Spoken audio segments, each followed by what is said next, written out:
और राधे राधे, जय श्री कृष्णा।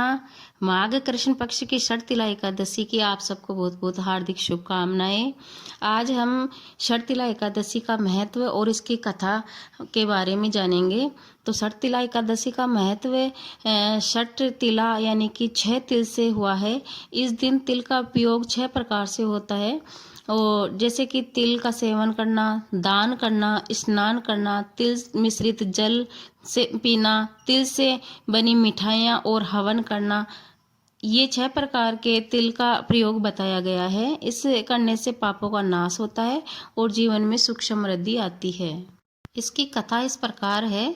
एक बार पुलत्स्य ऋषि ने दालव ऋषि से पूछा कि हे ब्राह्मण, मृत्यु लोक में मनुष्य दूसरों का धन चोरी करता है, दूसरे लोगों से ईर्ष्या रखता है तथा ब्रह्म हत्या आदि महान पाप करने पर भी नरक को प्राप्त नहीं होता। इसका क्या कारण है? सो आप कृपा कर सुनाइए, आपकी बड़ी कृपा होगी। पुलत्स्य ऋषि ने कहा कि हे महाभाग, आपने यह बड़ा ही गंभीर प्रश्न पूछा है। जिस गूढ़ तत्व को ब्रह्मा विष्णु इंद्रादि भी नहीं जानते हैं, सुनो। माँ के प्रारंभ से ही मनुष्य को स्नान आदि से सर्वथा शुद्ध रखना चाहिए। काम, क्रोध, मोह, लोभ, ईर्ष्या आदि को त्याग कर इंद्रियों को वश में रखकर अभिमान छोड़कर भगवान का स्मरण करते रहना चाहिए। मूल नक्षत्र में स्नान आदि से शुद्ध होकर ऐसा गोबर ले जो जमीन पर न गिरे, जिसमें तिल और कपास मिलाकर कंडे बनाना चाहिए। तब उन कंडों से 108 बार हवन करें। यदि उस दिन द्वादशी और मूल नक्षत्र हो तो संयम के साथ रखना चाहिए। फिर एकादशी जो कृष्ण पक्ष की हो, उस दिन व्रत करे और रात्रि को जागरण करे, वह उन कंडों पर हवन करे। इस एकादशी को षटतिला एकादशी कहते हैं। दूसरे दिन धूप दीप नैवेद्य से भगवान का पूजन करना चाहिए और खिचड़ी का भोग लगाकर उसी दिन भगवान कृष्ण का पूजन विधि विधान से करना चाहिए। पेठा, नारियल और सुपारी सहित अर्घ्य देकर स्तुति करनी चाहिए। उपरोक्त चीजों का अभाव होने पर केवल सुपारी से भी अर्घ्य दे दे।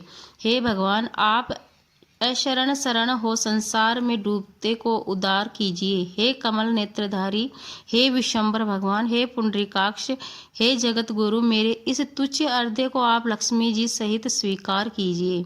तत्पश्चात विप्र को जल भरा कुंभ प्रदान करना चाहिए तथा श्यामा गाय और तिल पात्र दान करना चाहिए। तिल दान और भोजन दोनों ही श्रेष्ठ कहे जाते हैं।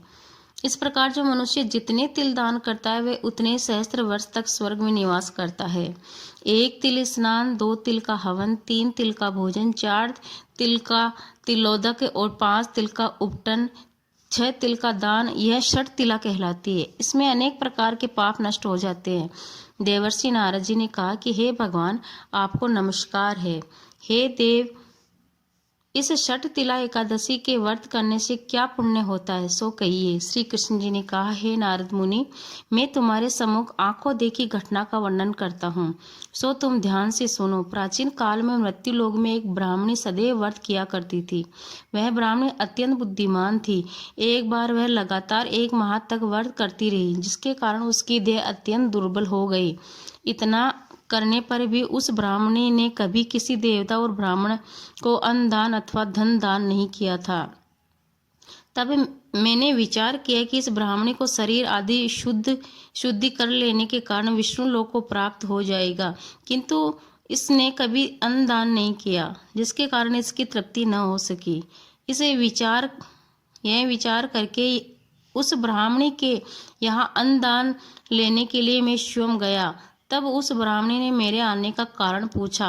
मैंने निसंकोच उत्तर देते हुए कहा, मुझे अन्न की भिक्षा चाहिए। मेरे इस प्रकार कहने पर उस ब्राह्मणी ने क्रोधित हो माटी का ढेला उठाकर मुझे दे दिया। तब मैं उस माटी के ढेले को लेकर स्वर्ग वापस चला आया। कुछ काल के उपरांत वह ब्राह्मणी भी अपने शरीर को त्याग कर स्वर्गलोक में निवास करने को आई। हे नारद, तब उस ब्राह्मणी को माटी का ढेला देने के कारण एक सुंदर ग्रह मिला।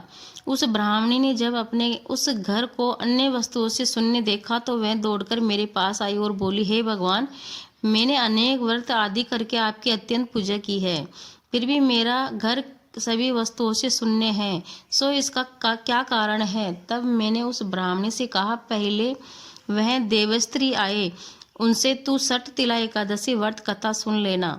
भगवान ने वचन मानकर वह ब्राह्मणी अपने घर को चली आई। जब देव स्त्रियां वहां पर द्वार खुलवाने को आई तो उस ब्राह्मणी ने कहा कि यदि आप द्वार खुलवाने को आई हो तो पहले आप मुझे शर्तिला एकादशी का व्रत महात्म्य सुनाइए। देव स्त्रियों में से एक ने उस शर्तिला एकादशी का महात्म्य सुनाया। जब उस ब्राह्मणी ने अपने घर का द्वार खोला तो तब उन देव स्त्रियों ने उस ब्राह्मणी को सब स्त्रियों से अलग पाया। फिर वह ब्राह्मणी ने भी शर्तिला एकादशी का व्रत किया, जिसके प्रभाव से उसका घर धन धान्य सोने चांदी से परिपूर्ण हो गया। अतः मनुष्य को चाहिए कि मूर्खता को त्याग कर शर्तिला एकादशी का व्रत शास्त्रों के विधि विधान सहित करे। शर्तिला एकादशी मैया की, जिसके बाद में आप तुलसा मैया की कहानी सुने। तुलसी के पौधे में माँ लक्ष्मी का वास होता है और एकादशी पर माँ लक्ष्मी निर्जला उपवास करती है, इसीलिए इस दिन तुलसी को पानी नहीं देना चाहिए। एकादशी के दिन तुलसी के पत्ते भी नहीं तोड़ना चाहिए।